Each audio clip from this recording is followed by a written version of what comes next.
opening contest is scheduled for one fall with a 20-minute time limit.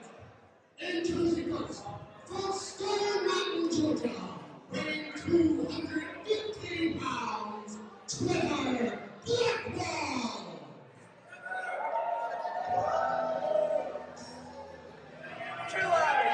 Trevor Blackwell is going to be taking on Trip Shorty in the opening contest for CCW Luchamaina 3. We are so glad you have joined us for CCW Alive Wrestling. This is Tyler Peters representing the last territory. Trevor Blackwell has trained under the Nightmare Factory. He also takes on a fellow alum in Trip Shorty. Let's go back to Sean Bossman for this in-ring introduction. And his opponent, from Anthony, Iowa, weighing 173 pounds, Trip Shorty. And listen to the reaction from Trip Shorty. I mean, the crowd has definitely found their favorite. Trevor Blackwell is no stranger to wrestling.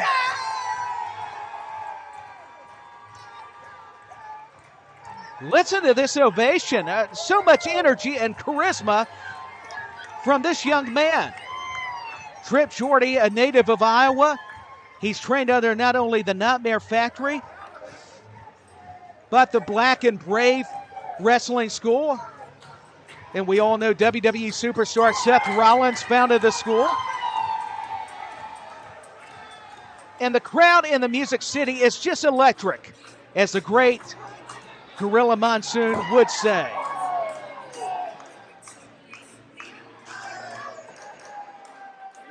Your referee is Jacob Escobar. And here we go. We're ready to get things kick-started for Luchamaina 3 fans. And it's Trevor Blackwell taking on Trip Shorty. One-on-one in singles action. Collar elbow tie-up to see who can control the tempo early on. They're backed into the corner. Blackwell's trying to power Trip Shorty, and there's a slap, a little disrespect. Trip Shorty not going to back down, though. Shoves him down to the canvas. And tempers may be flaring early.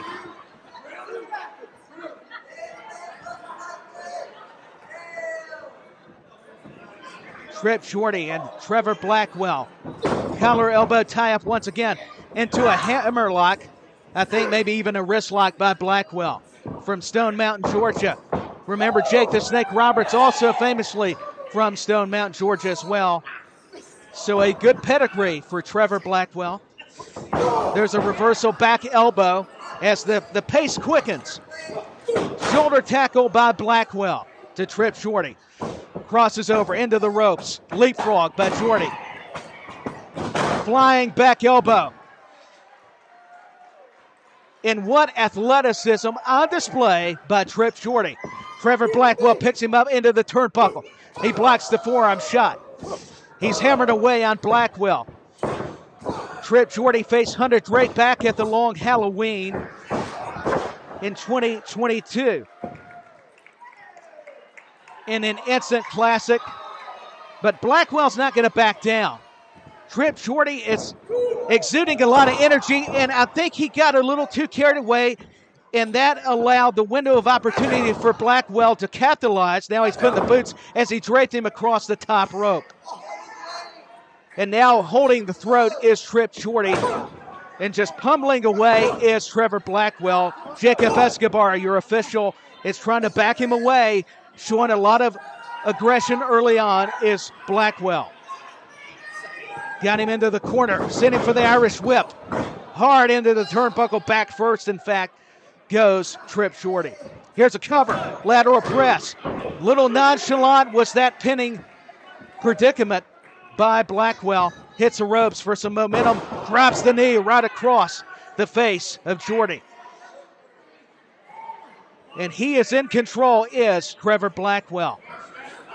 Trip Shorty is going to have to figure out a new strategy if he's going to come back. That's one way to do it. Body shots to the midsection, oblique area of Blackwell, but blows to the back. It's the forearms by Blackwell that are causing a lot of damage to not only the throat area, but the lower back area, to be more specific, of Jordy. And what a shot that is. Trevor Blackwell is blatantly choking his opponent in front of the official. And that was a nice uppercut by the native of Stone Mountain, Georgia. Blackwell knows he has to keep his opposition in the ring to beat him, and just kicks away at him. He has been relentless, and that's what you got to do if you're Trevor Blackwell. Trip Jordy is going to be the faster of the two, setting him up for a suplex possibly. A standing vertical suplex, the blood rushed to the head, dropped him. That was so crucial to that extra few minutes. There's a cover. Only a 2 count. That was a better lateral press. And he keeps punishing away at Trip Jordy. What's he going to execute now? And just drives him down with the shoulder. Here's another pinning combination. The pinfall, only a 2 count, says the official, Jacob Escobar. He said he got the shoulder up. You are going to see just a lot of action-packed matches with Venetius taking on Ariel Levy, challenging the South American sensation for the CCW World title. Here are some knife-edge chops that Ric Flair would be proud of by Trip Jordy. Got him in the turnbuckle, a reversal. Trip Jordy using that athleticism, cross-body block into the cover. He might have him, no. Only a 2 count, says referee Jacob Escobar. We are live from the Redcon 1 gym in the heart of the Music City, USA, Nashville, Tennessee. Trip Jordy has now found his momentum. I spoke too soon. There was a neck breaker by Blackwell. That'll stop any kind of offense. And now Blackwell looking to put away Trip Jordy. He's going to pick him up. Trip Jordy reverses. Ducks the clothesline. Both men with the crossbody block. They were thinking of the same maneuver, and it took a lot out of both competitors. And the fans are getting behind Trip Jordy.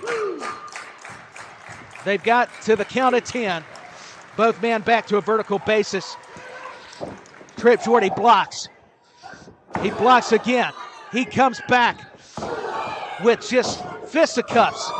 He's like a house on fire, doing some American Dream, Dusty Rhodes, and Blackwell falls down.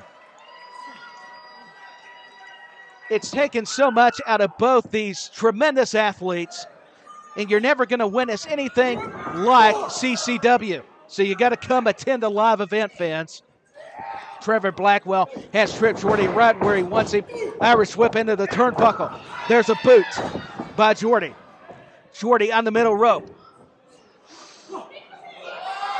Could it be a DDT? Not so fast, says Blackwell. Both men bumped heads. Looks like Jordy got the best of that exchange. He's calling his shot. He's going to the air. Cross body block. Amazing. But Blackwell able to maneuver out of it. Picks him up. Could it be a follow-away slam? Turns him around. But Trip Jordy covers him. And it's over. He got the 3 count. Jacob Escobar counted the shoulders down. And there's your winner, Trip Jordy. What an amazing opening contest from Trip Jordy and Trevor Blackwell. And Trevor Blackwell ought to be proud. I know he's not happy. It's the competitive nature of any sport. Losses are hard to take. But that was a terrific matchup. Blackwell having a conversation with the official. And look at Trip Jordy. The fans are excited. He's got a Gatorade. They absolutely adore Trip Jordy. You would think Nashville's actually Iowa, for crying out loud.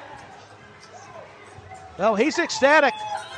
He's always bringing the energy. Trevor Blackwell not so happy. That would be the opposite of being entertaining right now. He's having some words with the fans. There'll be another day, another match for Blackwell, but an impressive showing, the least. Let's go back to our ring announcer, Sean Bossman, who's going to announce the next matchup for Luchamania 3.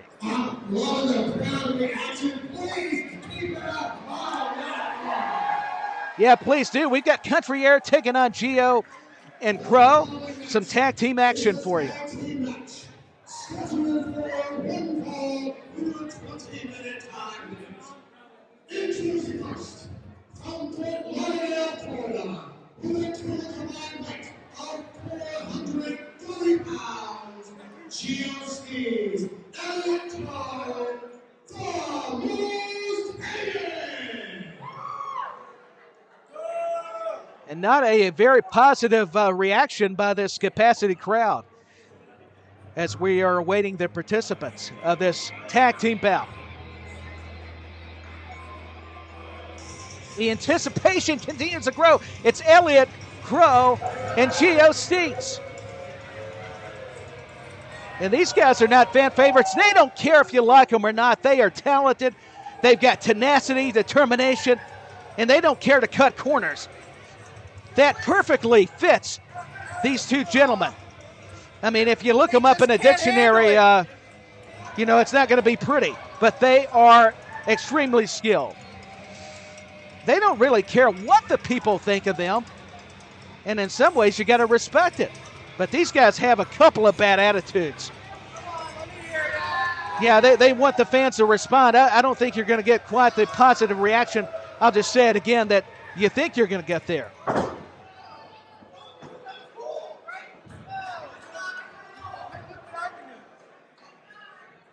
And we're awaiting their opponents.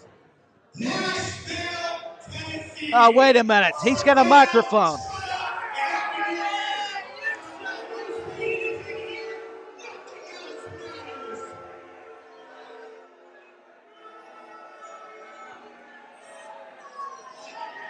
I don't think they're too crazy about what's going on.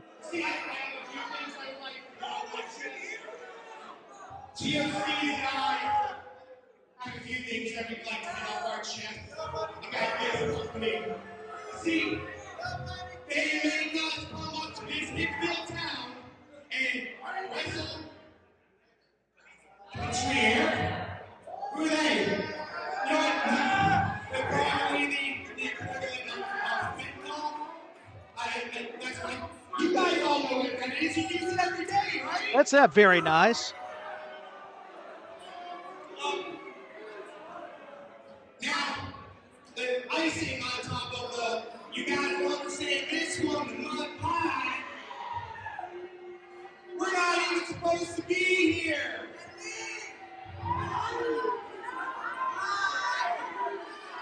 Well, Elliott Crow. Are medically clear because every time that we step foot in CCW, we get injured. I'm recovering from a broken collarbone, and he's recovering from broken ribs. Well, they have been injured. And all the good places, we came up here to do a job. And you know what? We do it well. So, country air, get your asses out here so we can give them some hell. Well, you heard it. Country Air, they've laid down the challenge.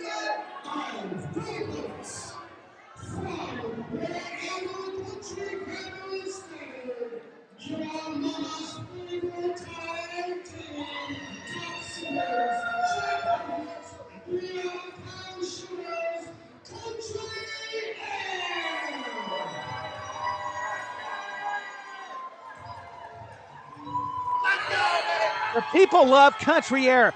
Doc Simmons and Zach Hendricks are so popular not only in the Southeast but the Midwest. They have competed for IWA Mid-South and, of course, CCW. And you can tell they are just fan favorites. They've got a lot of immense support from the crowd here at the Redcon One Gym in the Music City, Nashville, Tennessee. They are a dynamic duo, to say the least. And I'm not talking superheroes. I'm talking tag team wrestling. Are you ready for some country grammar? Country Air defeated the Premier while wrestling for Pro Wrestling 01 USA. I mean, they have triumphed over a lot of impressive tag teams, and they are facing an up-and-coming tag team in Crow and Steets that are very dangerous. So you can't take Steets and Crow lightly, is what I'm getting at. They were trained by Gangrel from West Palm Beach, Florida. And let's see who's going to start this contest for each tandem.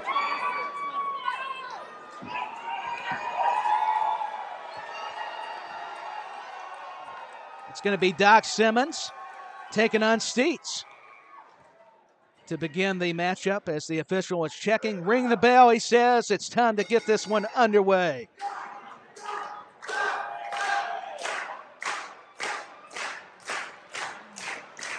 He's getting the people into it as Zach Hendricks.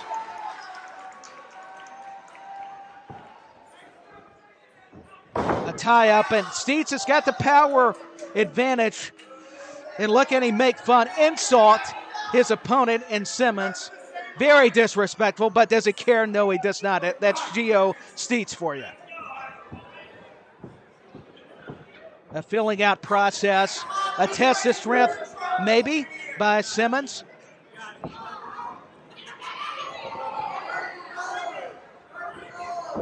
Working the arm. He's got a wrist lock on. Now got a grab. He's got a hold of the head, does Simmons. But look at the body shots by Steets to find out of it. Shoulder tackle. Sends him down hard to the canvas. That's sending a message. Steets wanting to establish dominance early on. Crosses over. The leapfrog by Simmons. Drop toe hold. You're not going to be able to match speed with Doc Simmons. Going back to the arm, he's not only a high flyer, he's very technical, meaning scientific as Doc Simmons. That's what a lot of people don't realize. Here's a tag to Zach Hendricks. Nice double team work. I mean, they are a fantastic team when describing Country Air, but also an equally great team is Steets and Crow. And you're seeing Steets, that mean streak, putting the boots to Hendricks. Here's a tag to Elliott Crow. And talking about 2-on-1 offense that excites, that would be Steets and Crow. But as quick as it looked like Steets was getting the upper hand, there's a leg scissors by Hendricks, the boot to the midsection. Sends him into the ropes. Nice reversal, takes him down.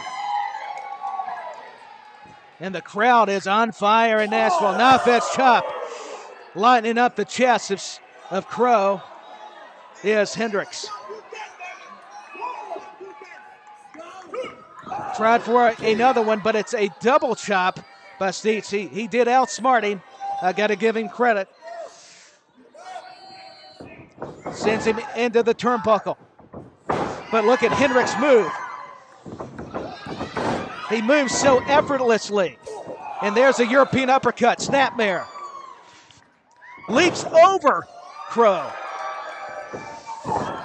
Running lariat. Here's a cover.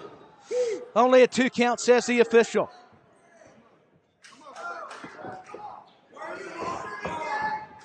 Hendricks got him back. Oh, there's the jawbreaker by Crow. A reversal. Here's Simmons in, missile drop kick.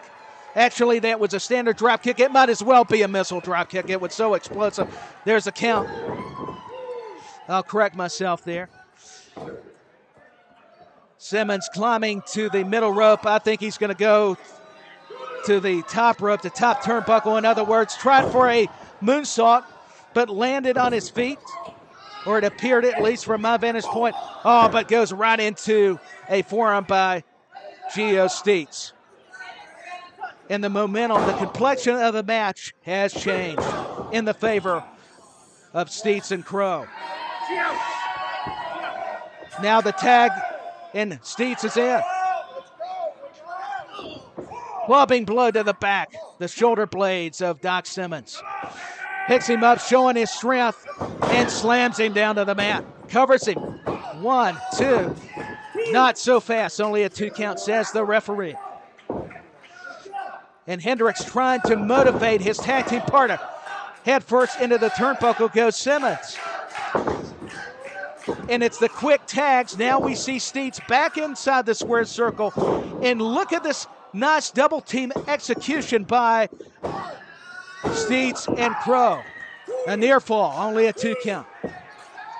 Hendricks is clapping, wanting to get the people involved, so they are definitely on the side of Country Air. Look at Simmons battle his way out of it. Country Air has faced TSF. They had a long-standing rivalry in Coastal Championship Wrestling. Ducks a lariat to Simmons, trying to get the freshman in, Zach Hendricks. But to no avail, keeping their opponents isolated are both Steets and Crow.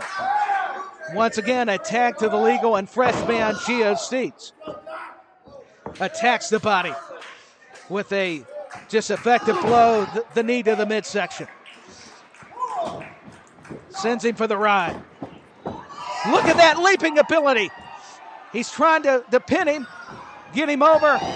Insecurity to the head, tags in Hendricks. Hendricks comes in. There's a clothesline. Hendricks again with the back elbow. He took care of Steets previously. Now it's him and Crow. Up and over. Oh, tried for a neck breaker.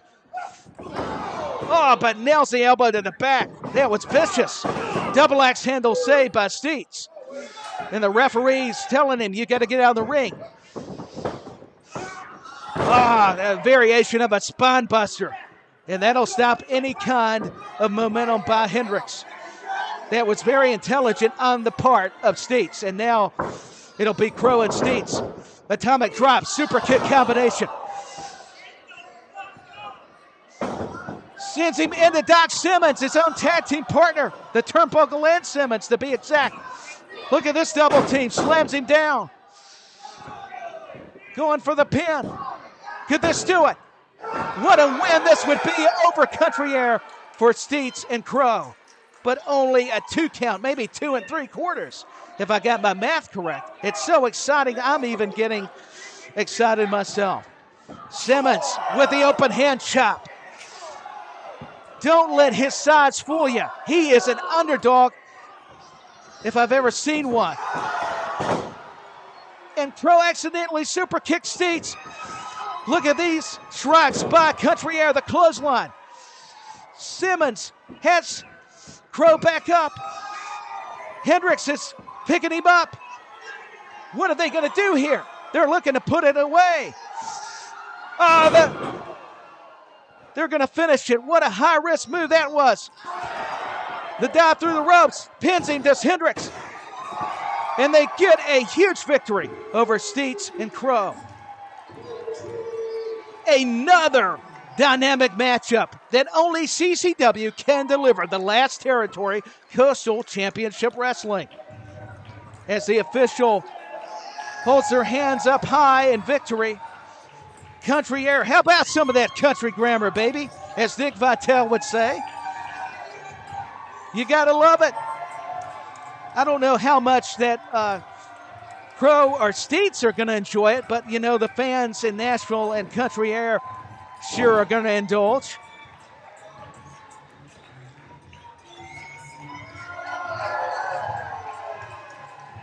Just listen to the crowd. Another one! I can't say enough. Another time CCW's fucking cheated us. Are you kidding me? Well, more complaints by Elliot Crow and Gio Steets. So we pardon the language there. Of course, they're not going to be happy, but listen, it was a valiant effort, but Country Air just were the better team. As they are celebrating. Yeah, how about a beer? There you go, Zach Hendricks. That's how we party in the Music City.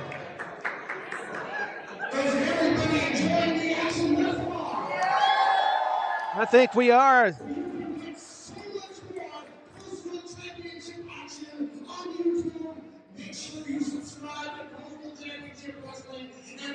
CCW on new episode every Tuesday at 7 p.m. And get on with the Coastal Championship Wrestling you can handle. The following contest is scheduled for one call with a 20-minute time limit. Introducing first, from Gangrel, Louisiana, weighing 165 pounds, from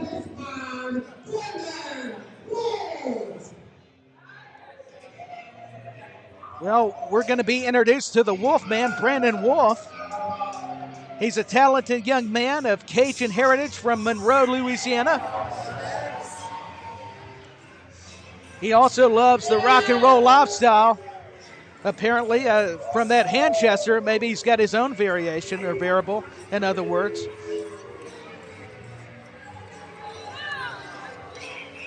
I can tell you, a talented young man. But he does not endear himself to the crowd, whether it's Nashville, it's Monroe, Louisiana, wherever he does compete. And that's a lot of places. Brandon Wolf. His career has been with AWA New South Wrestling.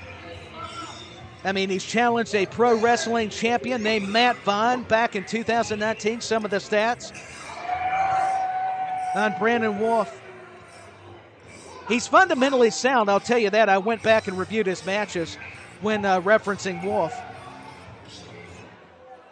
But he's got a big task in the man from Haiti.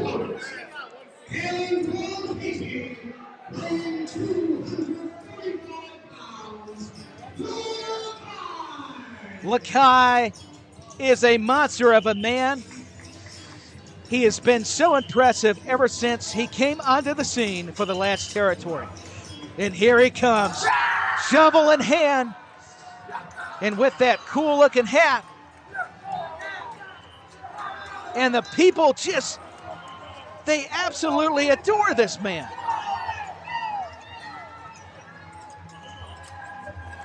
Lakai. Here are some highlights going back to 2022. Last year, Lakai defeated Willie Liv, or it may be live from Breakout 18. Lakai and Meadow also were once a tag team. And they challenged former tag team champions elevated status Johnny Nova and ERA back at Bash at the Brew 19. Lakai made things difficult for champion Ariel Levy and even teamed with Gangrel. Are some of the highlights for Lakai's career. I mean, and I would say highlights. They've been very impressive. I'll just go back to that word when describing Lakai. And Brandon Wolf, apprehensive as one might imagine. Noticeable size difference. But don't let Brandon Wolf fool you. Like I was aforementioning, as I was stating before, the man can wrestle. Lakai is a powerhouse, though. Brandon Wolf's going to have to use quickness. He's going to have to use technique. But it still does not prepare you when you step through those ropes into that ring and you got to look that big man in the eyes when he's standing there across from you in Lakai. Lakai's not worried about Brandon Wolf's mind games, trying to get into his head, some psychological warfare. Lakai is also trying to get to Brandon Wolf. He's like, I can play these mind games. Here we go. We are set for in-ring action. Your official is Jacob Escobar. They lock up. I'm not sure that's smart on the behalf of Brandon Wolf to try to match strength with a man as imposing as Lakai. Yeah, Lakai's not very impressed. He's not taking a liking to Brandon Wolf, and he's not supposed to. They lock up again. Yeah, Brandon Wolf ought to learn his lesson. That's twice now he's tried to go toe-to-toe and lock up with Lakai. He's saying, wait a minute, maybe he needs a timeout. There's no timeouts in wrestling. But actually, that was just being intelligent. He saw the opening, the boot to the midsection, the outside headlock. But Lakai picks him up. Wolf able to balance himself into the ropes. You're not going to be able to move Lakai. I'll give him an A for effort, though. Wolf is flexing, showing his guns, but look at the arms in comparison, with all due respect. Tried to go at him again. It's not going to work. Wolf is going to have to rely on his quickness trying to outsmart the bigger opponent.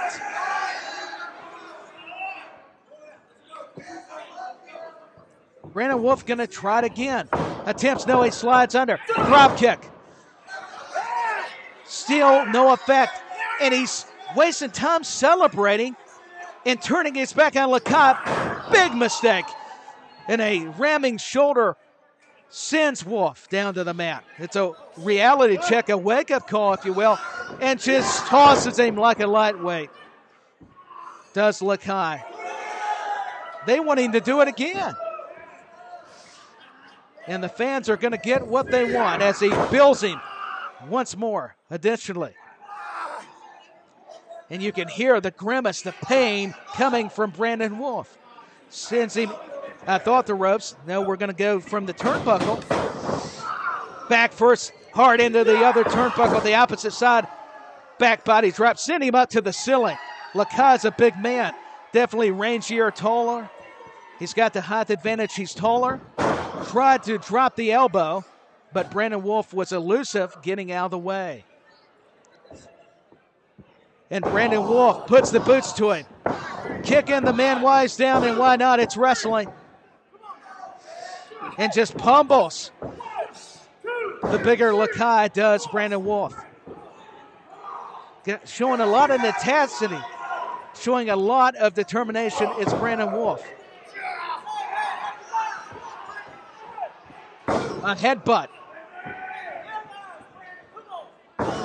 Look at Brandon Wolf go. I mean, he's able to put the forearms to Lakai, and they're having effect. Well, I spoke too soon. That's where he's getting himself in an unfair predicament, trying to match strength with Lakai. Maybe a variation of a sleeper hold. Got to watch the choke. It's a rear naked choke, actually. The referee making sure he's not choking him. That's what he's going to do the drop kick, do a lot of things off the top rope. It's the kind of innovation that'll help him. Here's a cover. He hooked the leg to his credit. Lateral press, even though hooking the leg still didn't enough to quite put away Lakai. Brandon Wolf is talking a lot of trash to the fence. He's got to capitalize. I know a lot's been taken out of him. This is your moment, kid. You got to do it. Coming off the top rope, Lakai catches him in the midsection with his fist. And now Lakai roars. You think he's ready for prime time? I think so. That's pretty evident and obvious. Sends him into the ropes. Catches Brandon Wolf. Could it be a fall-away slam? And it's a backbreaker. And it picks him up over his shoulders this time. And drops him, telegraphs him on the top turnbuckle. And he locks his shoulders and slams him down. It's all Lakai now. And that's going to do it. Well, maybe not. Drops the elbow. He's not done. I thought he was. He showed us. Picks Brandon Wolf up again. Lakai's got his game face on. What a counter by Wolf, though. Yeah! It's not over yet. Oh, tilt-a-whirl slam. I think it's over now.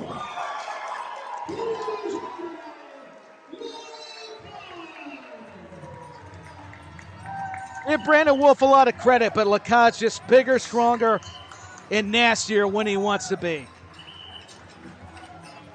And he gets the win over Brandon Wolf at Luchamaina 3, does Lakai. And referees Jacob Escobar having to check on the condition of Brandon Wolf after that.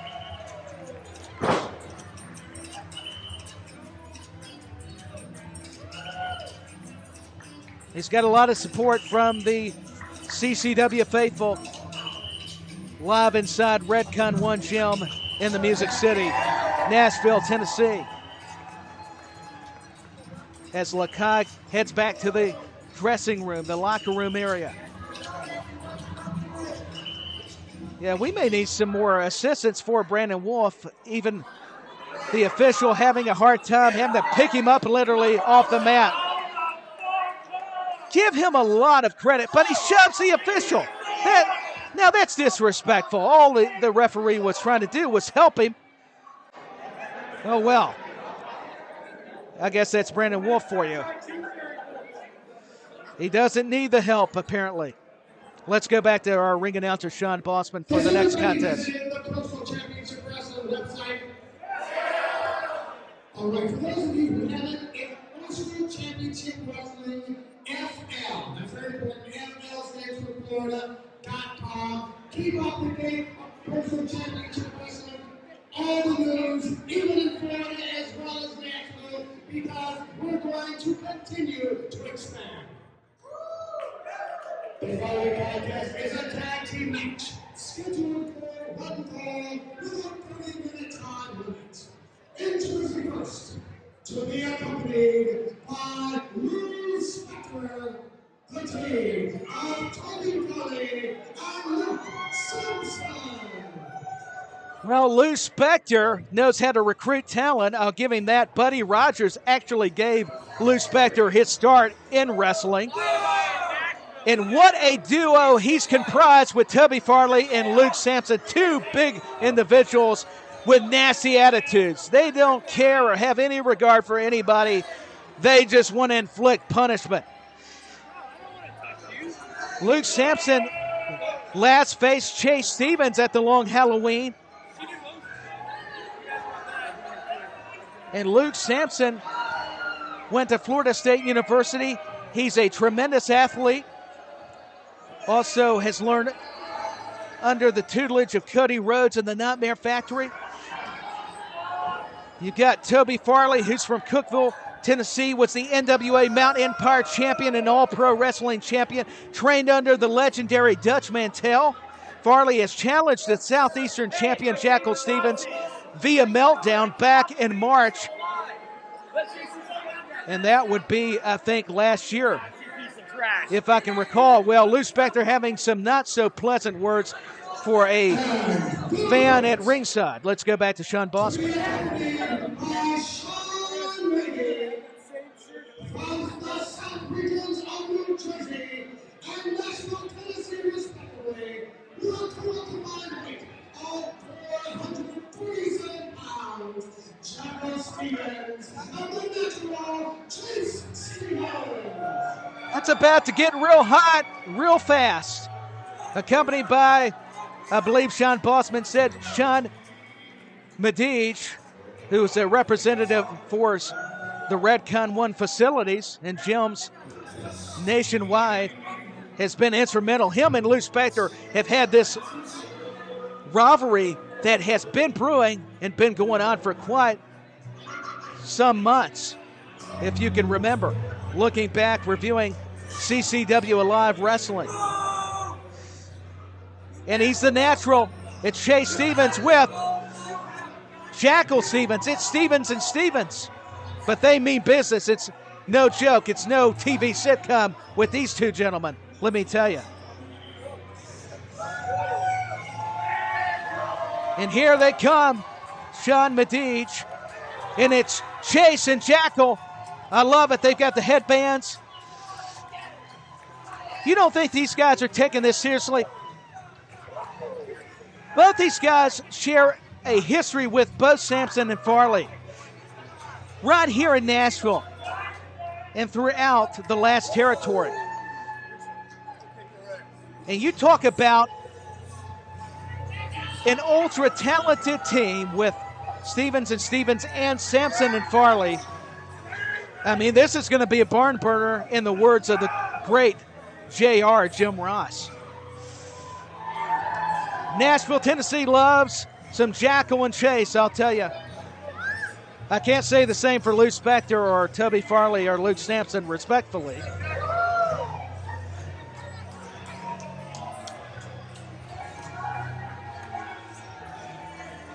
Jackal has been a 3-time Southeastern champion for CCW. Chase Stevens has also been a 1-time CCW International champion. Chase Stevens was involved with a team with Andy Douglas known as the Naturals back in TNA Impact Wrestling, to give you a little backstory. Luke Sampson is known as the Big Effin' Deal. And Toby Farley, we talked about his association with Dutch Mantel in the NWA as well. Luke Sampson's appeared for All Elite Wrestling.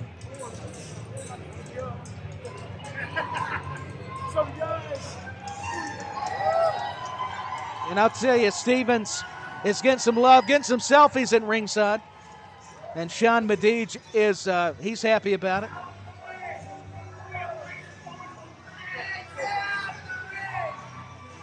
Yeah, Farley's encountered and challenged for the Southeastern title against Jackal Stevens.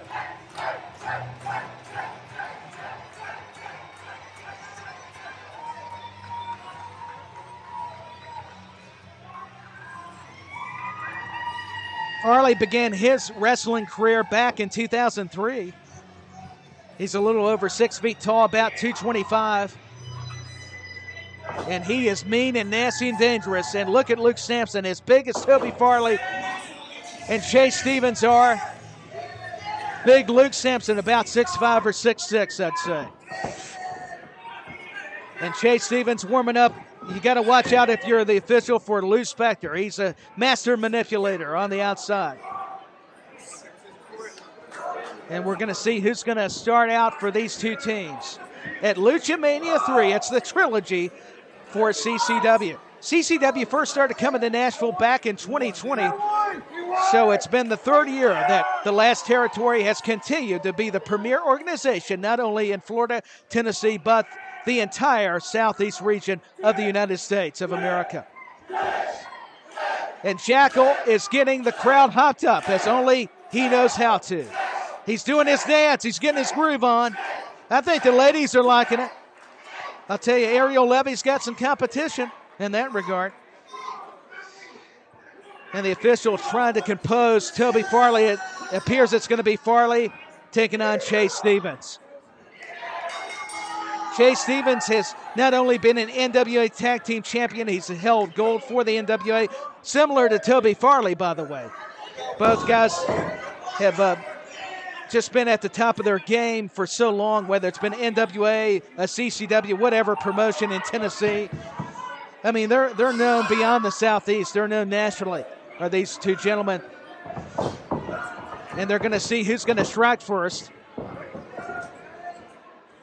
Stevens and Farley. They tie up, collar, elbow, lock up. Textbook by both these athletes. Gets him in the corner, does Farley. Waiting for the official's count.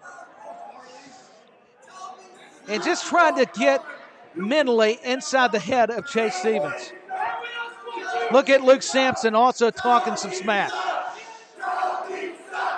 A chant that is not flattering to Toby, and Jackal has definitely started it. We talked about the history between all four of these individuals. That's why a tag team match makes a lot of sense. And look at the Redcon representative, Sean Medege, on the outside, also encouraging this kind of fan interaction or reaction. Pardon. And it's the filling out process between the Natural and Toby Farley. They know they've got to the 5 count by the official. And Stevens blocks Farley and nails him. Catches him with a nice right hand from downtown. You could feel that one down on Broad Street in Nashville, I'll tell you. And Toby Farley regrouping, telling the official to get him back. Him and Lou Spector are strategizing. Watch out for Spector at ringside, but that's why they got Sean Medege to even up the odds, so to speak.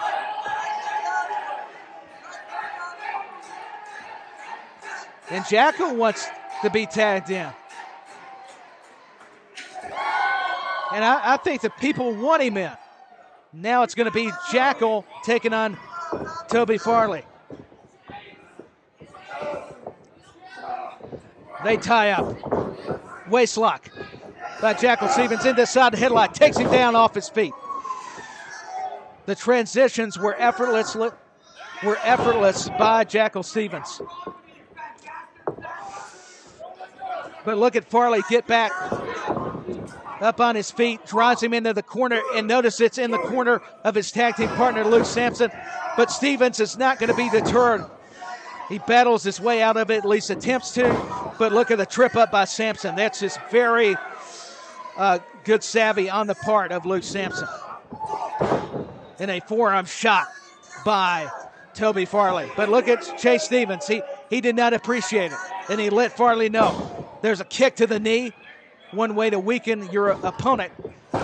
Sends him head first not only into the turnbuckle, but the big boot. Here comes the big man, Luke Sampson. He's tagged in. He's the legal fresh man. And he is just punishing Jackal Stevens. He's putting the boots to him. Shades of Stone Cold Steve Austin and of Kevin Sullivan. Luke Sampson is taking it to Jackal Stevens, and another quick tag. This is just great tag team wrestling. Toby Farley is back in the match. Look at that shot. I'll tell you, using his fists is Toby Farley. He's pulling the hair. Come on, referee. I respect our officials, but the ref's got to turn around. But look at Stevens fighting back. And that is Jackal Stevens, to be exact, chopping down Toby Farley.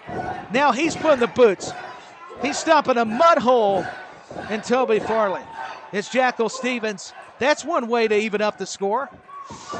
But it's that one miscalculation by Stevens. He took his eyes off of Farley. It opened the door for Toby Farley. And Sampson once again getting involved, but it's actually very smart. You may not agree with it, fans, but it's actually very wise on the part of both Sampson and Farley. Sends him into the ropes and nails him with a elbow that had some authority, a little something extra behind it. Luke Sampson just stopped him with no regard for the human anatomy. There's a cover. The action's picked up here. Even I'm having to try to keep up. Lou Spector was definitely happy seeing Jackal Stevens get punished.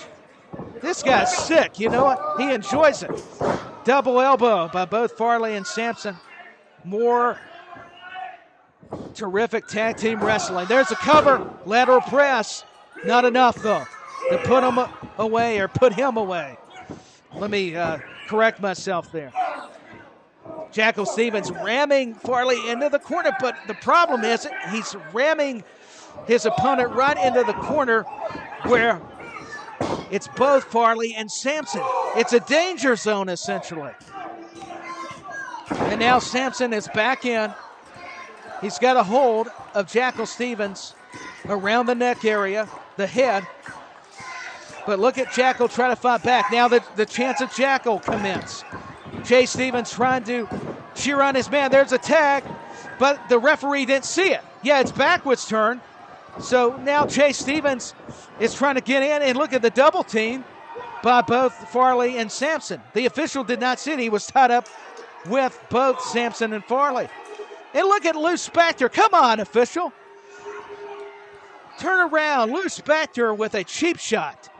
Choking out Jackal Stevens. Of course he does. That's Lou Spector for you. I may not like it, but it's actually sound strategy on his part. Lou Sampson picks up Jackal Stevens. He's able to turn around. Tried for the back elbow. It's blocked by Luke Sampson. He goes under him. But Luke Sampson got a hold of the foot. He made the tag to Chase Stevens. Still able to make the tag. Here comes a natural. Boot to the midsection. He took care of Sampson. Now he's working on Farley. Gets him into the rope. Sends him up for the ride. There's a boot to the midsection. Look at that. That bicycle kick by Stevens. It's a 2 count.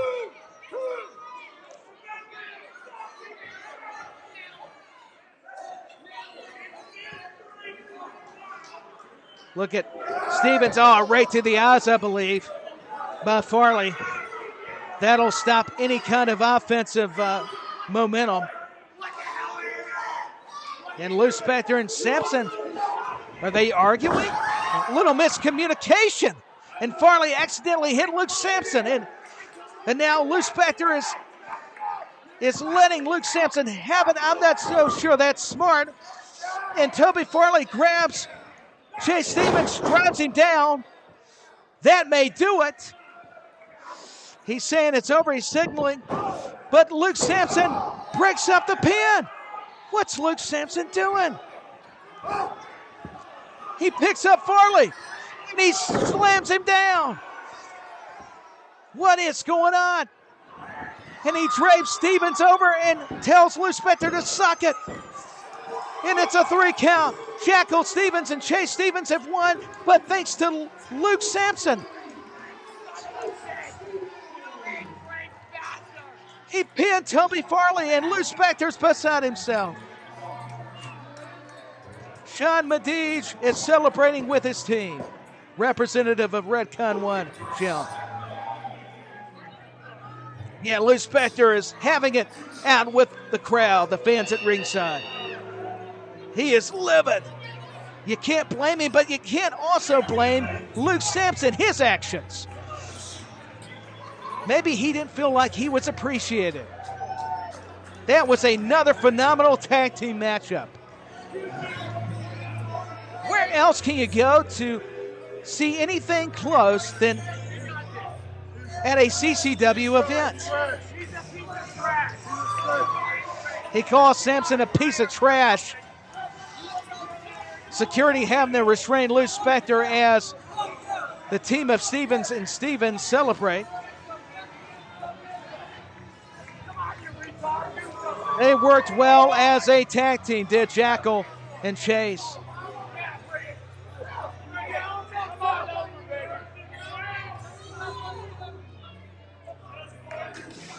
Let's hear it for the winners.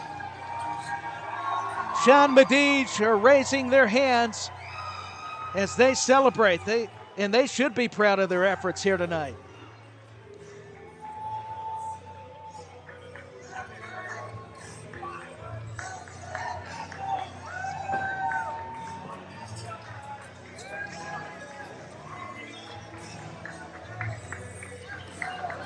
As they walk out of the ring, or at least roll out of the ring after that matchup, I should say. Come on. They're having to help him backstage. They are assisting Chase Stevens through the curtain. And now let's go back to Sean Bossman. I don't know about you, but I think I would rather see Luke in that slam for Lou Spector. Who would rather see that? By following contest is scheduled for the with a 20-minute time limit. Introducing first, from Nashville, Tennessee, weighing 235 pounds, the unpredictable one, Damian Wayne. Damian Wayne is known very well in these parts. Clarksville, Tennessee native, also his experience with the NWA. He has held a lot of titles with the National Wrestling Alliance and has been known throughout the volunteer state of Tennessee. He's a veteran. He's had a lot of years of experience when describing Damian Wayne as we are awaiting his arrival. And there he is. It's Damian Wayne. Well, a fan was not very pleasant. No pleasantries for Damian Wayne.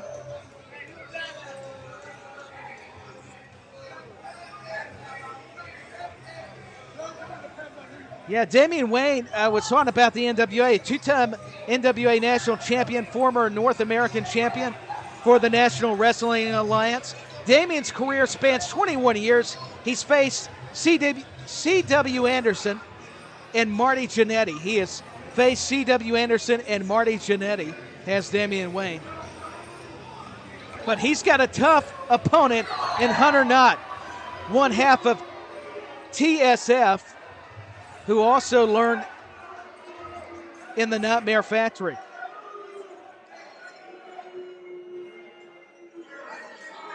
Hunter Knott and his partner Rosario Grillo defeated Mario Pardua and Daisy Kill last year when he was last competing for CCW. Let's go back to Sean Bossman.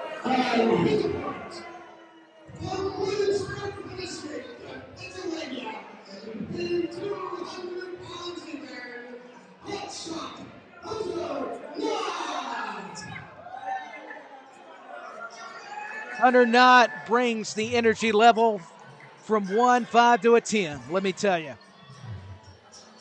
You could say he's a prodigy. And so is his tag team partner, Rosario Grillo, as they are TSF. But they're also very skilled as singles, not only as a tag team. As he's greeting the fans inside Redcon 1 Gym. And this is a beautiful facility. Look at Damian Wayne. Wait a minute. Watch out. From behind, attacks Hunter Knott. Showing that experience is Damian Wayne. Not wasting any time. And he sends Hunter Knott into the steel guard railing. And he's not going to waste any time. Wayne has had enough of not only the people, but Hunter Knott. He's in a bad mood tonight. And he nails Hunter Knott with the right hand. I mean, he's old school, he's traditional, but he's evolved. He's versatile. He's been a champion for so many promotions. And he's looking to teach Hunter Knott a lesson tonight. And that's what he's doing. Hunter Knott, I think, is blinded. Yeah, he tried to hit Damian Wayne. The official is letting Wayne have it. But he's targeting the forehead with those punches near the eyes where he just blinded Hunter Knott. Repeatedly. Just targeting the head, the forehead, the eyes, all those areas of his opposition, Hunter Knott. And the fans are not taking too kindly to his behavior. But you got to respect an athlete the caliber of a Damian Wayne. And you also got to respect Hunter Knott. Knife edge chop. You could hear the pain from Knott. And another chop. Hunter Knott, though, back body drop. Looking to get back into this matchup. And Damian Wayne is feeling the effects of the lower back after the back body drop. There's a double elbow. Hunter Knott has regained momentum. Well, temporarily he did. Damian Wayne posts him. Shoulder first. And Hunter Knott, the referee, checking on his condition. You can just hear that he's in excruciating pain, as one would be. Now Damian Wayne going to work on the arm. He's a technician. He can brawl, but he also can dissect you like a surgeon. And he just hammers the middle part of the arm, taking away any kind of weapons from Knott. And Knott's at his mercy. They were in the turnbuckle, now into the ropes. And Wayne sends Hunter Knott through the ropes to the outside on the arena floor. Damian Wayne, other than a little flurry of offense by Hunter Knott, has been dominant. He's had his way with the Nightmare Factory student and one half of TSF at Luchamaina 3. And just kicks him, stomps away at him. Putting all his weight on him, using the ropes as leverage. He knows he's got up to a 5 count, taking full advantage. We talked about his experience early on. Damian Wayne is so underrated. He doesn't get discussed or talked about enough, to his credit. And neither does Hunter Knott. He can make the argument. And look at the tenacity, the determination by Hunter to do the body shots to the midsection. The forearm above the temple of Damian Wayne, and he's fighting back. He's looking to get back into the matchup. Hunter Knott finding the wherewithal.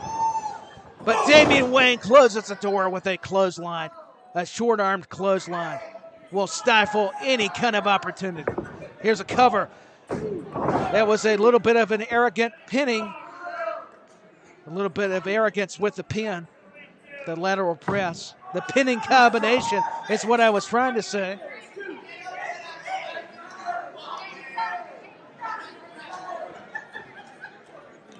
Damian Wayne just putting all his weight across the body of Hunter Knott.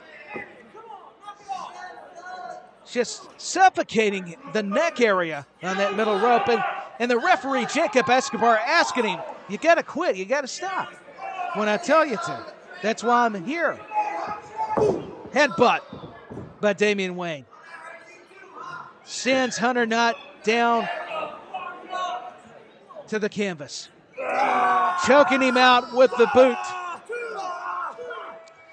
And see where he's bandaged up on the shoulder? I mean, it's a weakness. Got to exploit it if you're Damian Wayne.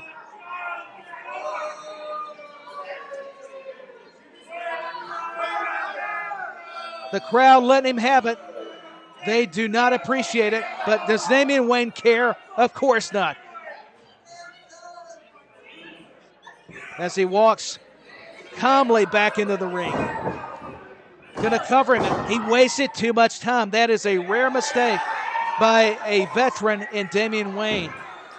He should know better, with all due respect. Took too much time. And it's allowing Hunter Knott to fight back. Back to a vertical base. Knott with the right hands, the chops, the forearms. Look at these combinations of offense. Once again, Damian Wayne has a response, though. Every time it looks or seems as if Hunter Knott is finding his footing, it's getting somewhere on the offensive end of things, Damian Wayne closes the door real fast and he slams him. Damian Wayne is signaling, looking possibly to put away Hunter Knott. Drops the elbow. I hate to say it, but I think Hunter Knott may be done. Here's a cover. Not so fast. That's what I get for counting him out. He has too much heart, does Hunter Knott. And Damian Wayne frustrated. That was not the conclusion of the match. He did not get the 3 count. Goes to the top rope. Taking a little bit too much time, and he pays for it. Hunter Knott is able to meet him. Raining down those forearms to the shoulders and back area, the neck area of Damian Wayne. Headbutt, though, by Damian Wayne. Finding his balance on the top rope, the top turnbuckle. Takes flight. Misses the flying elbow drop. Hunter Knott getting the crowd behind him. He's trying to get back into the match. And slams him down. Could this do it? Damian Wayne, though. He was under the rope, says the official. I can't tell from my vantage point if he had a foot on the rope, but the official cannot make the count if a body is under the rope. I think that's what he was trying to say to Hunter Knott. So it was just getting out of position. Covers him. He's aggressive with the covers, and why not? Here's another one. Only a 2 count. It's a recurring theme, though. It's not going to help you. Hunter Knott picks him up. Shows you his power. But Damian Wayne counters. Power driver. Nails him. And that should do it. Lights have got to be out. And Damian Wayne picks up a huge victory over Hunter Knott with the power driver.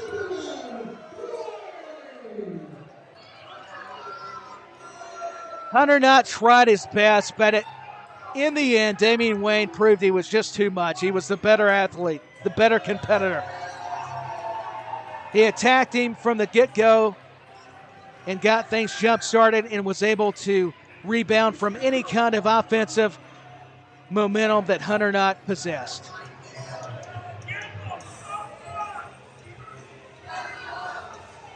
And it's the more experienced Damian Wayne. Well, the crowd may think otherwise, but who won the match? He still did win. It's just the truth. Say I suck. Suck still feels good when you win. It's hard to disagree with those statements from Damian Wayne.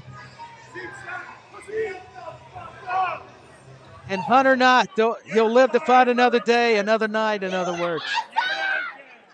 And the crowd is still on his side.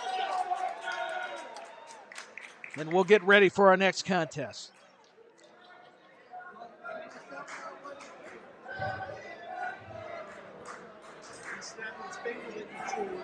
I like this chair. Happy birthday. And I know she appreciates it. Ladies and gentlemen, at this time, I've been told to introduce an individual who hopefully is to apologize for his behavior earlier. Please give it up for the resident scumbag, Lou Spector. Lou Spector is a scumbag, but he's good at what he does. I'll give him credit. I'll respect him because he's threatened me even. He's bringing that bone, and I think just chugged a beer.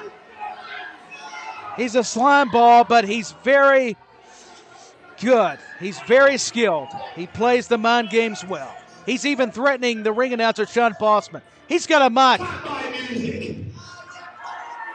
Nashville, Tennessee.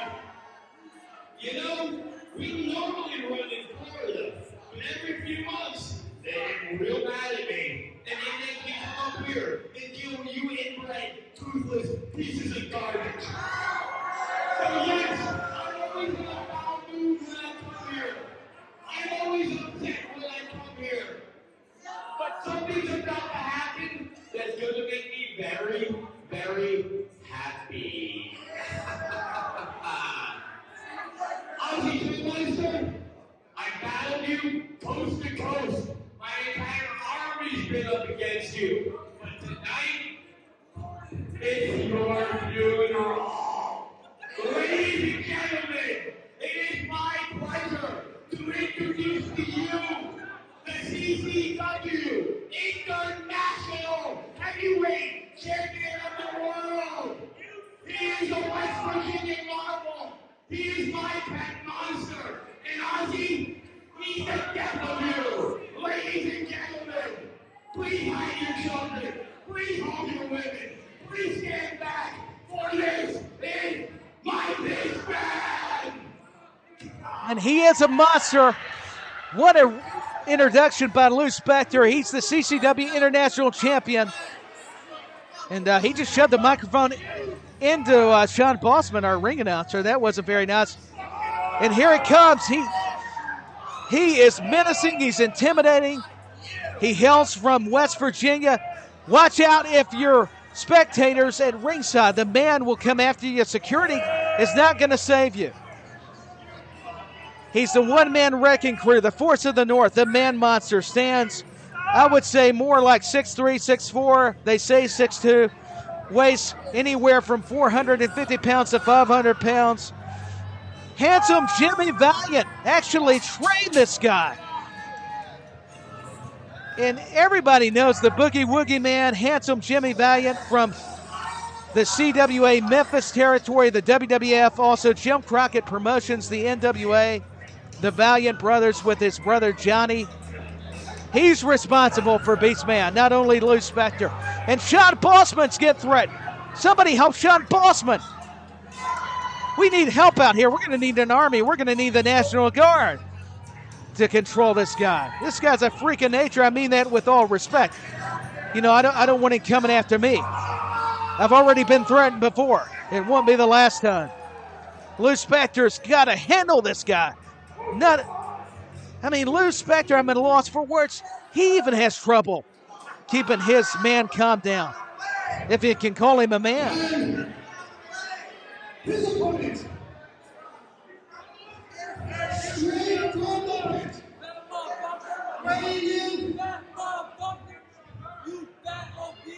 as the number of the beast, the National Man, Ozzy Killmeister. Are you ready to rock and roll? Straight from the mosh pit, it's Ozzy Killmeister, as Sean Bossman so perfectly described and said. In other words, he announced it. I went the long way around there. Get up on your feet and get ready for Ozzy Killmeister.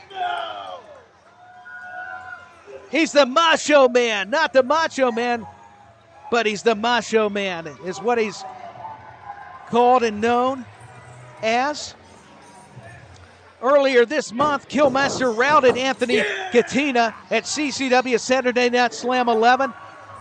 He faced former NXT star Martin Stone, who can attest to the unpredictability of Ozzy Killmeister. He was one half of the tag team Mosh and Mayhem with Beastly with NVIDIA. So this ought to be a most interesting affair. He is giving up the obvious size disadvantage. It's Beastman and Killmeister. He slung his ring attire toward the Beastman, trying to get under the skin. I'm not sure that's very smart. Lou Spector, get him out of the ring, ref. Come on. But he's the only one, I think, that can control the Beastman. Even the official's intimidated. You can tell by his expression, Ozzy Killmeister has to stick and move. He's got to resort and rely on his speed, his quickness, because the Beastman is very agile, though. He can be methodical, but he also can move like a lightweight. It's incredible. Lou Spector's got some kind of way he controls him with that bone. And I'm not going to dare ask what the bone's from or where he found it. I don't need to know. And look at Beastman staring at Killmeister. I don't think he even speaks English. He's got his own language, and he's from West Virginia. I'm not knocking it. I've got family from the Appalachians.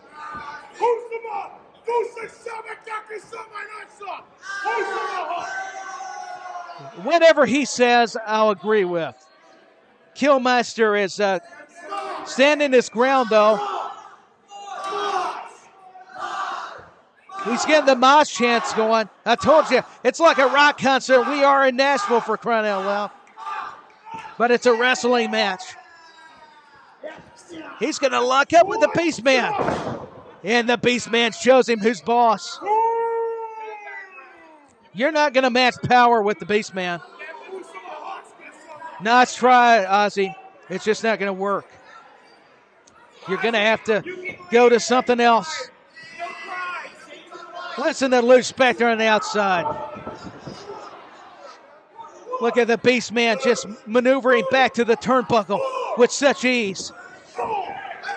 And just hits him in the head, but it hurt. He's got a hard head, does Ozzy Killmeister. Have you ever seen the Beastman actually show pain? That just angered him. Holding his wrist, his hand, after trying to hit Ozzy Killmeister. That's a first. Atomic elbow, much like Dusty Rhodes. Killmeister, it's the hard head of his, that noggin. And Beastman is surprised. He tried a headbutt. It's just making Ozzy want to bang his head like he's at a heavy metal concert.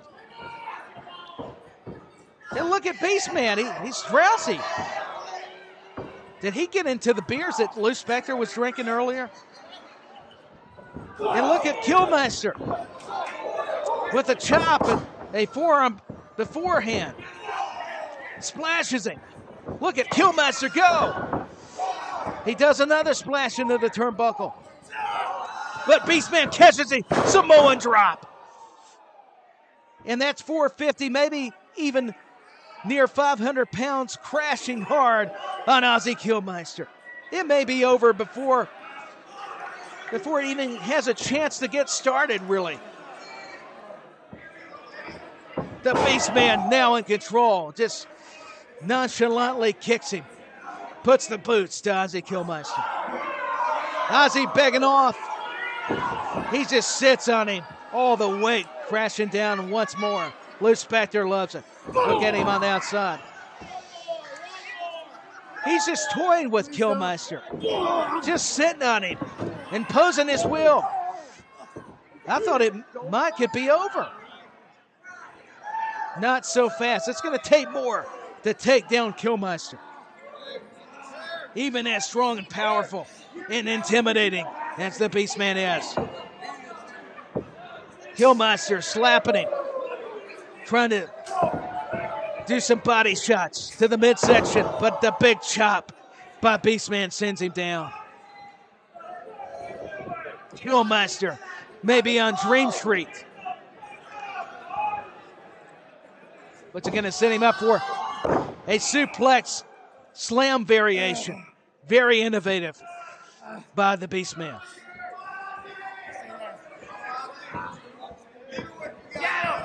Beastman just kicks him. He is in the driver's seat. He's in control. He's establishing his dominance currently right now. And kicks him again. Listen to the fans. They're getting behind Ozzy Killmeister, though. It's a nonchalant cover by the Beastman with just draping the shoulder over.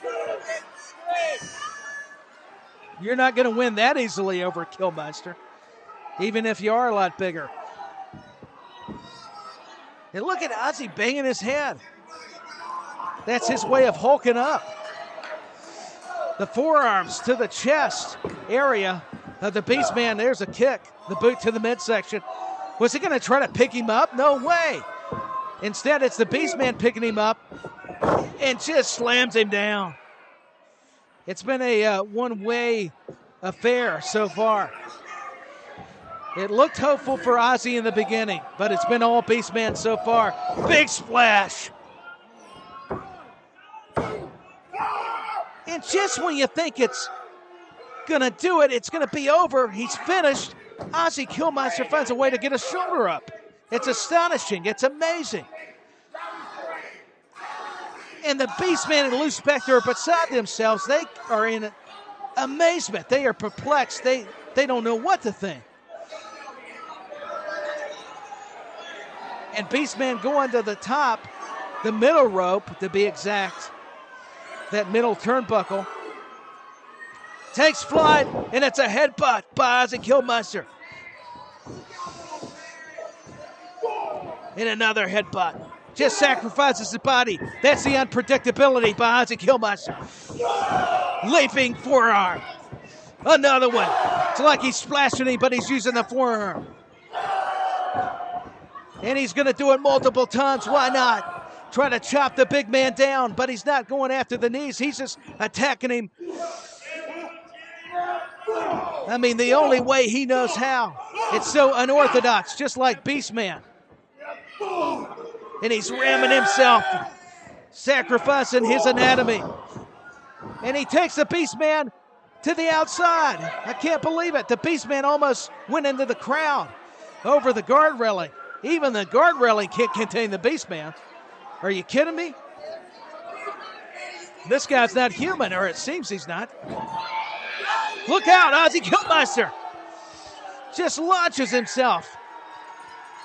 And he's shaking the guard railing. He feels like he's at a rock show, man. That's his guitar solo. He's giving chase to Lou Spector. Around the ring. Watch out. Oh, Beastman levels him with a clothesline. Lou Spector was that distraction. He worried too much. He paid too much attention to Lou Spector, and he paid for it. The Beastman was right there to capitalize.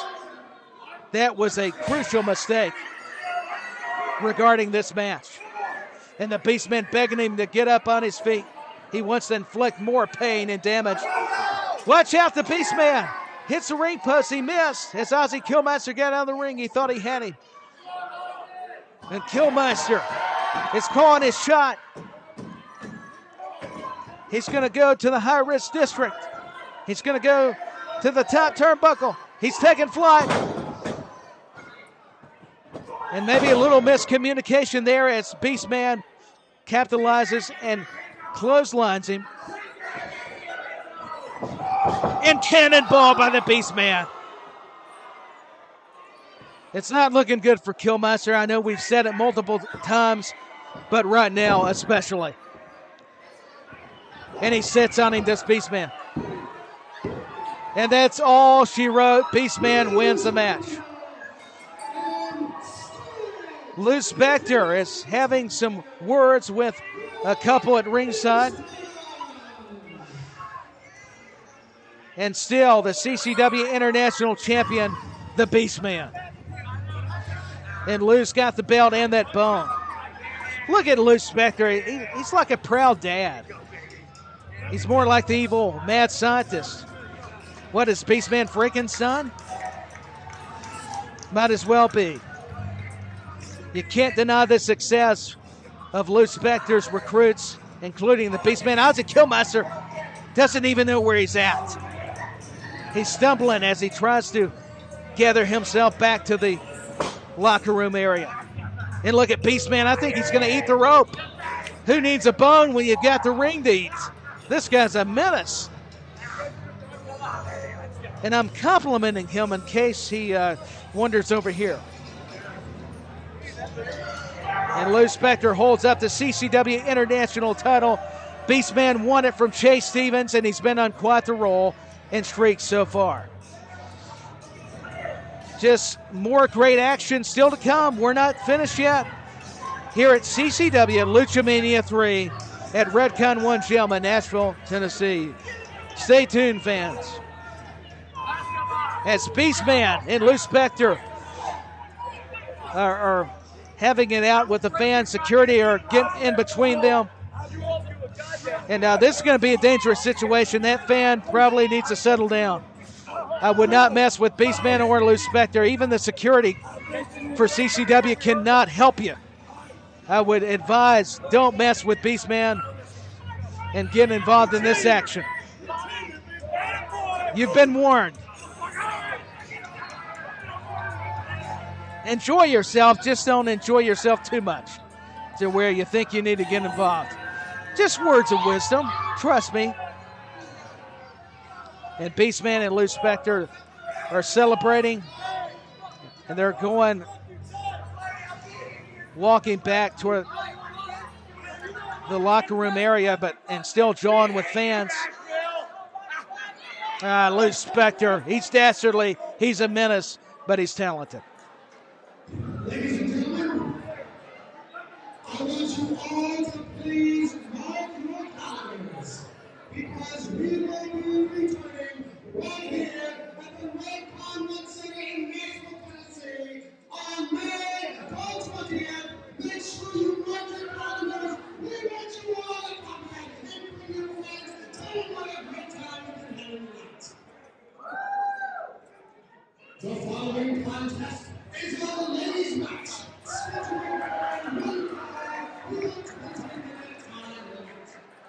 Introducing first, compared by Alaska, she is the queen of the door, Freya the Slayer. Freya the Slayer stands at 6 feet 1 inches tall. She is the Queen of the North. She debuted back in November 2016, hometown Fairbanks, Alaska. She is a two-time Ohio Valley Wrestling Women's Champion.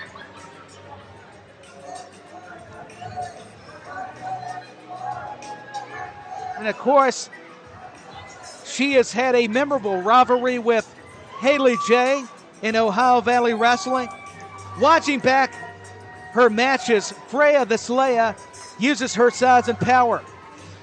And she has been on quite a tear. And this will be a remarkable, a Another tremendous women's matchup.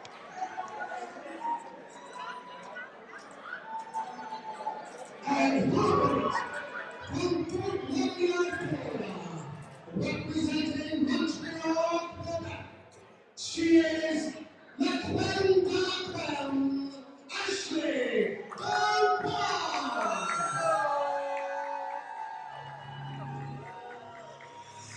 Ashley D'Amboise made her debut back in 2021.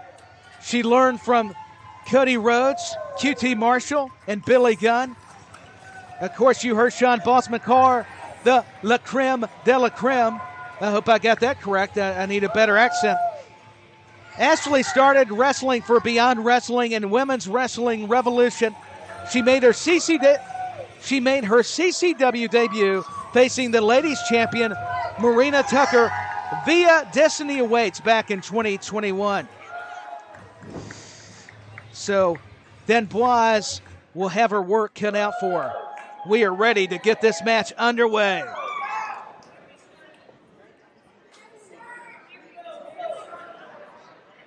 Both these ladies are powerhouses. D'Amboise is not a short lady, but compared to Freya the Slayer, anybody would look short compared to her. Of course, Freya the Slayer, the Queen of the North, working on the arm, very technically sound. She knows her fundamentals, but so does Ashley D'Amboise. D'Amboise maneuvering out of it, using the athleticism, counters, working over the arm, a wrist lock. Freya the Slayer sends her into the turnbuckle. She misses. Tries for maybe a hip toss or arm drag. Too much power and size from Freya the Slayer, former OVW Women's Champion. Ashley D'Amboise over the top. Kicks her opponent. She suckers in Freya the Slayer. D'Amboise walks right into the top rope, courtesy of her rival, Freya the Slayer, using that power, launched her. And listen to that kick.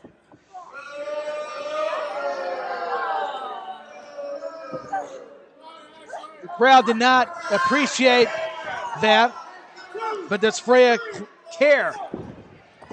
Choking out Ashley D'Amboise with the boot, using all the leverage and weight against her. And she's just having her way. Freya the Slayer. But a forearm shot by D'Amboise. Left a little bit of an opening. But a big kick, the big boot by Freya the Slayer. Levels Ashley D'Amboise.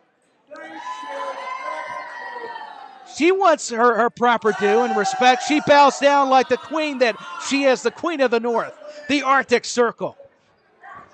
She's dominated everywhere she's wrestled. And D'Amboise has been such a competitor, appearing for AEW, the NWA. D'Amboise comes to us from Montreal, Quebec, Canada. Big leg drop. This may do it. There's a cover, only a 2 count, lateral press. Showing her agility is Freya the Slayer. And Ashley D'Amboise with a headbutt, trying to fire back and find a way to fight her way back into this contest, but a forearm shot sends her back into the turnbuckle. You can hear the sounds of pain by D'Amboise, just bills her. And look at Freya the Slayer imposing her will onto her opponent. And D'Amboise sends her back into the middle rope. Holds her arms back so she cannot help herself. Is she going to tie her up into the ropes? The official is warning her. She picks her legs up and it's got a rear naked chokehold. She's stretching the body, the torso of D'Amboise, manipulating the joints, if you will. A forearm to the back of D'Amboise by Freya the Slayer. She's slaying her all right.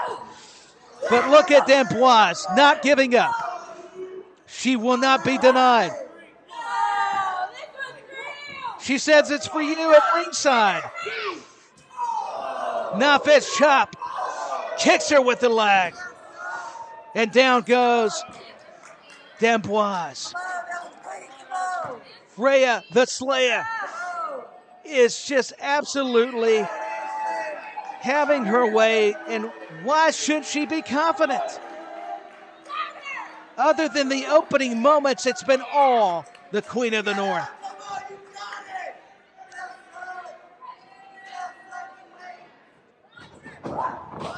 And look at Ashley D'Amboise get her opponent over the top rope. Kicks her.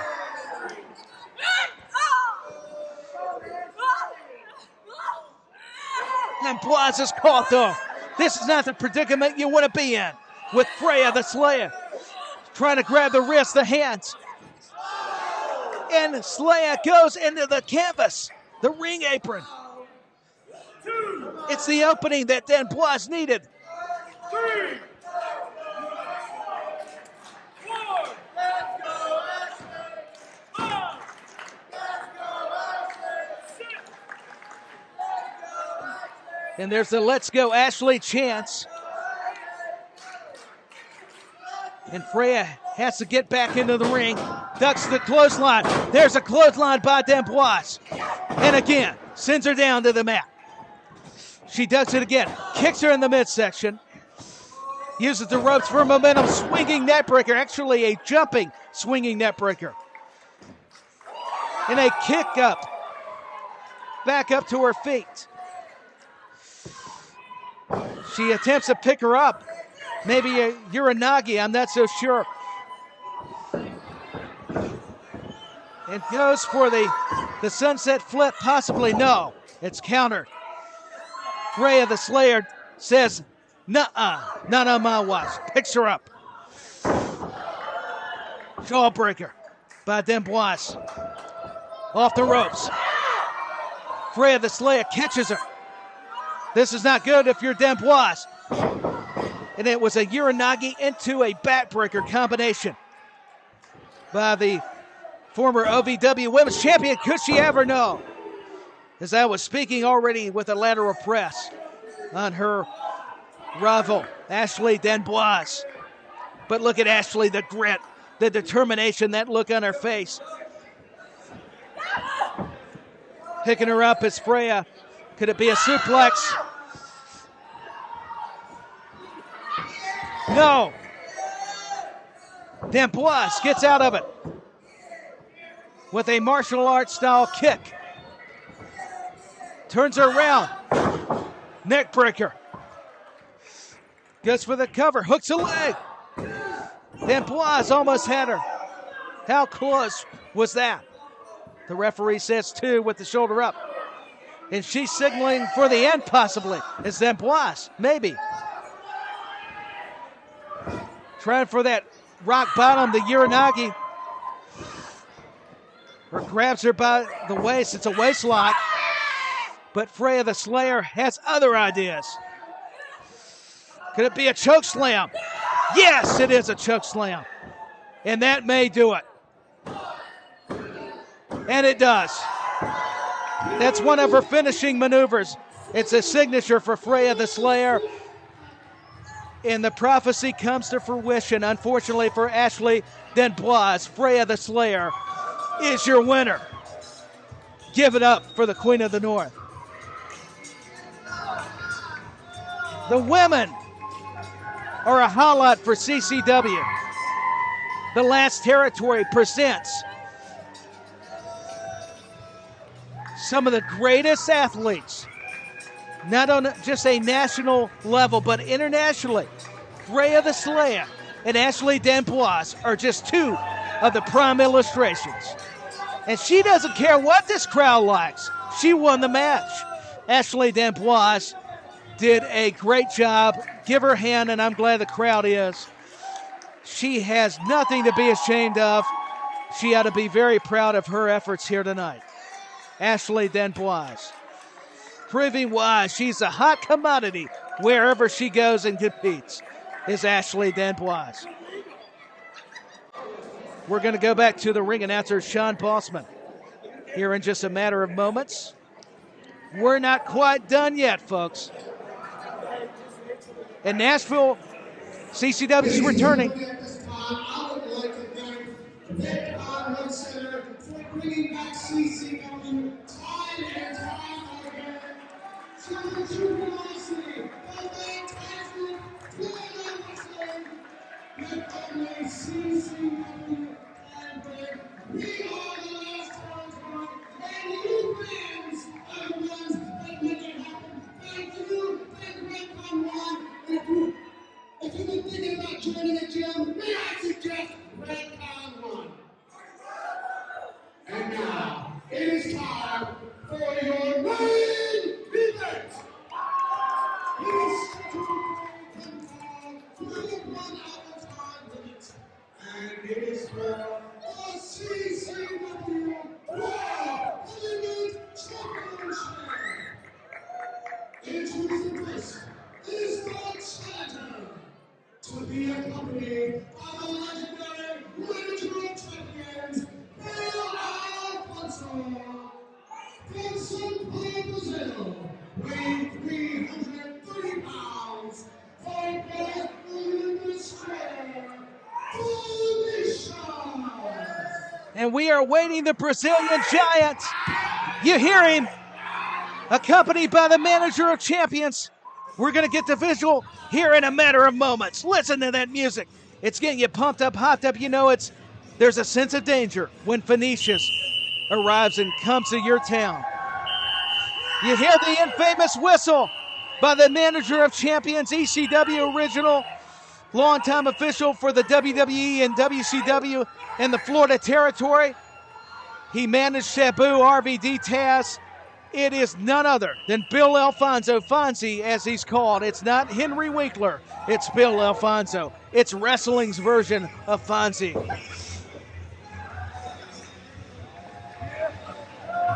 This has become very personal as it's a culmination of a personal rivalry between Ariel Levy, the CCW World Heavyweight Champion, and Phoenicius. They were once the tag team champions, and now they went from friends to being bitter enemies. As we send it back up to Sean Bossman as we await the arrival of the champion, Ariel Levy.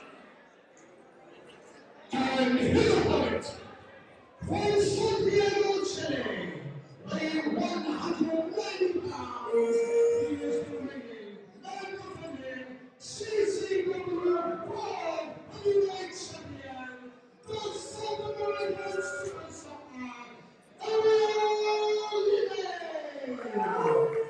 Ariel Levy, the Chilean sensation. You can't deny his success, the accolades, but you can't question the motives. And look at that beautiful championship title, the sunglasses, the change of attitude. Ariel Levy is a star, literally. He's known internationally. The champ that we deserve. You deserve, we. It doesn't matter. That's Ariel Levy. He said it himself. The women love him. Look at the way she looked at him. Even if they boo him, they want to be him. Men just, they fantasize of looking like this guy. Ariel Levy is talking smack to the fans.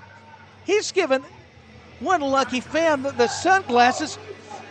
You know, it reminds you of Bret the Hitman Hart. The leather jacket.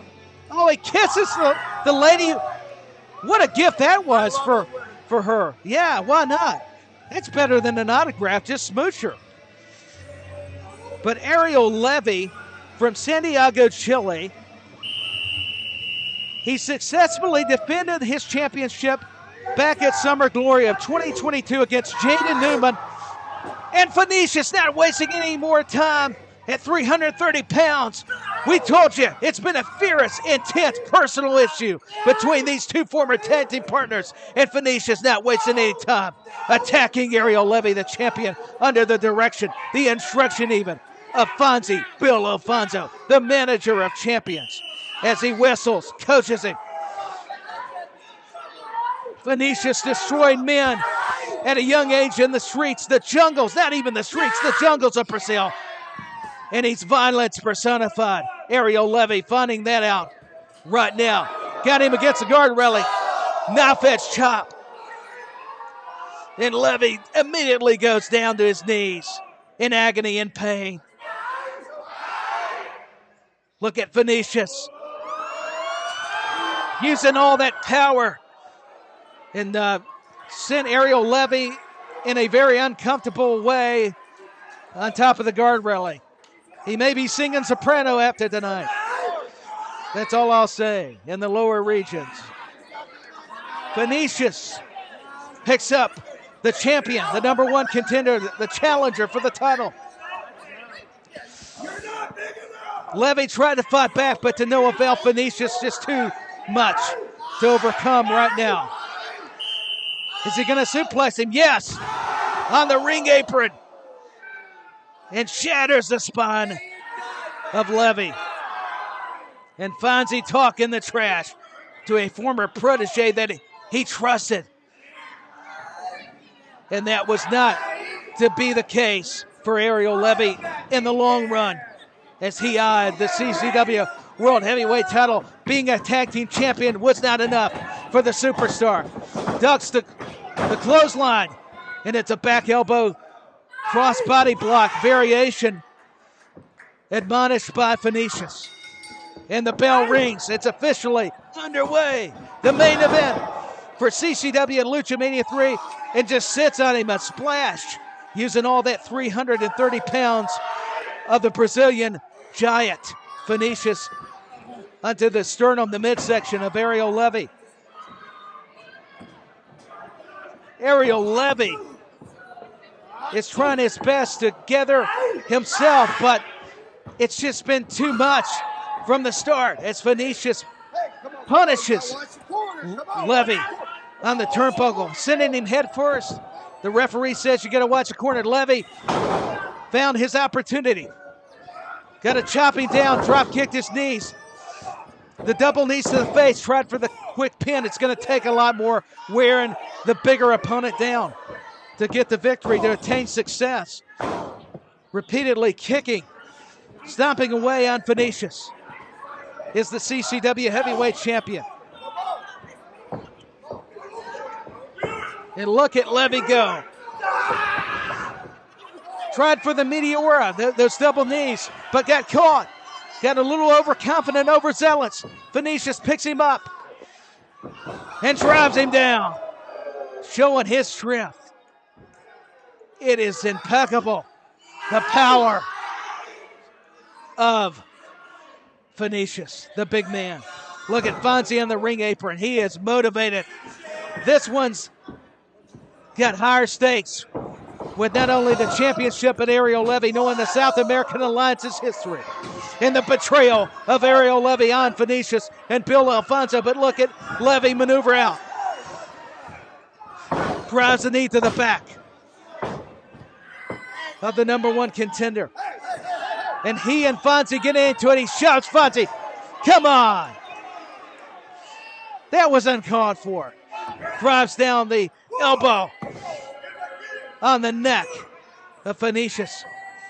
Going to try for a neck breaker. Does on the middle rope. That's one way to stop any kind of offense by the Brazilian monster, the Brazilian giant, and Brazilian destroyer, Phoenicius.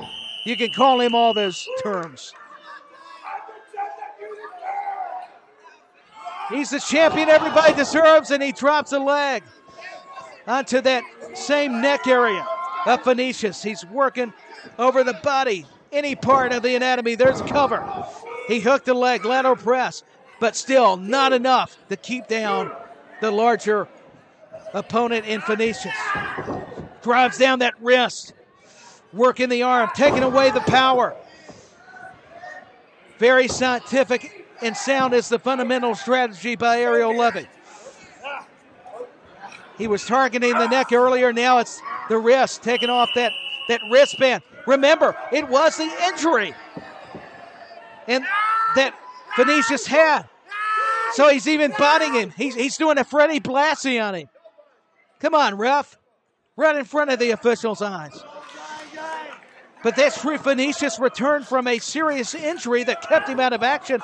And it's very intelligent. And talk about being alert, being aware on the part of Ariel Levy. He drives down that wrist, that elbow, just the whole arm. And he's talking trash while he's beating him up. Is Ariel Levy. Look at that physique. The preparation, the cardiovascular. Ariel Levy takes it very seriously. Maybe he's overconfident. Maybe he's cocky, he's arrogant. But he can back it up in the ring.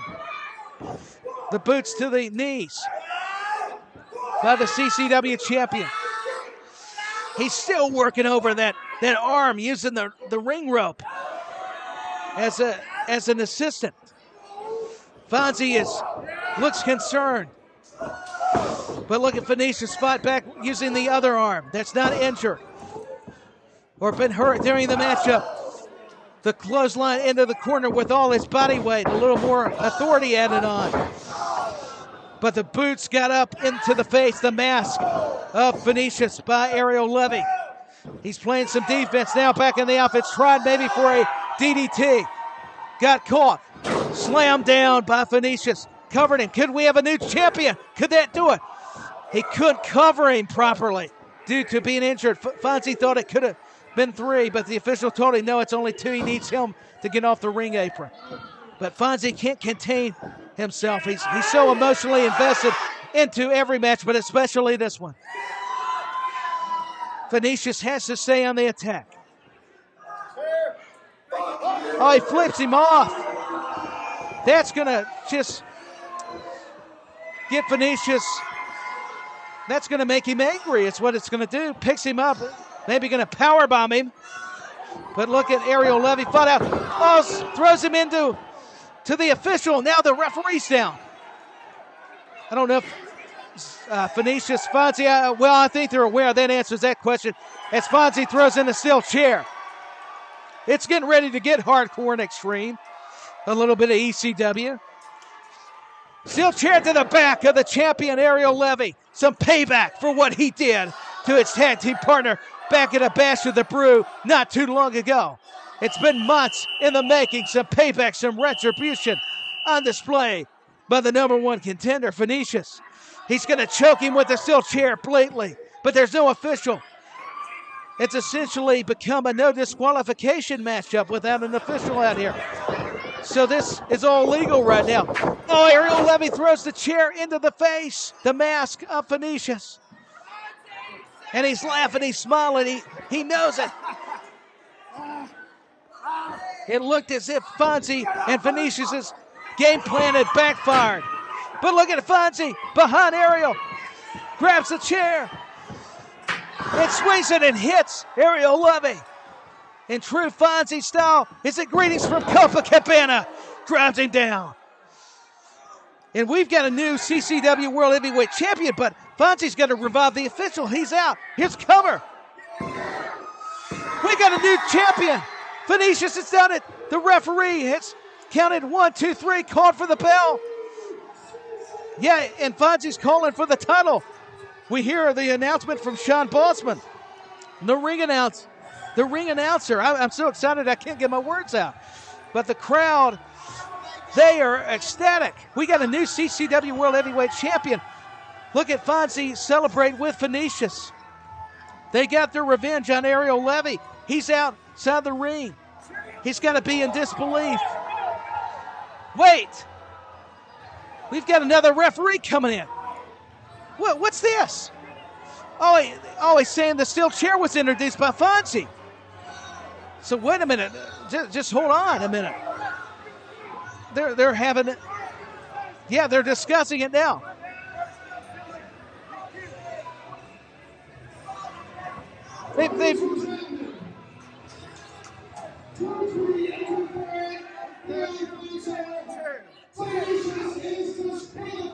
They disqualified Venetius and Bill Alfonso. Reverse the decision. Ariel Levy still it's a champion.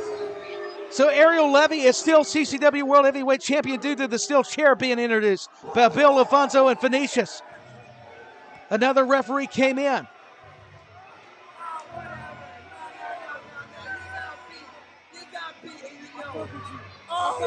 So Ariel Levy is able to escape Luchamaina 3 Nashville at Redcon 1 Gym, still the champion.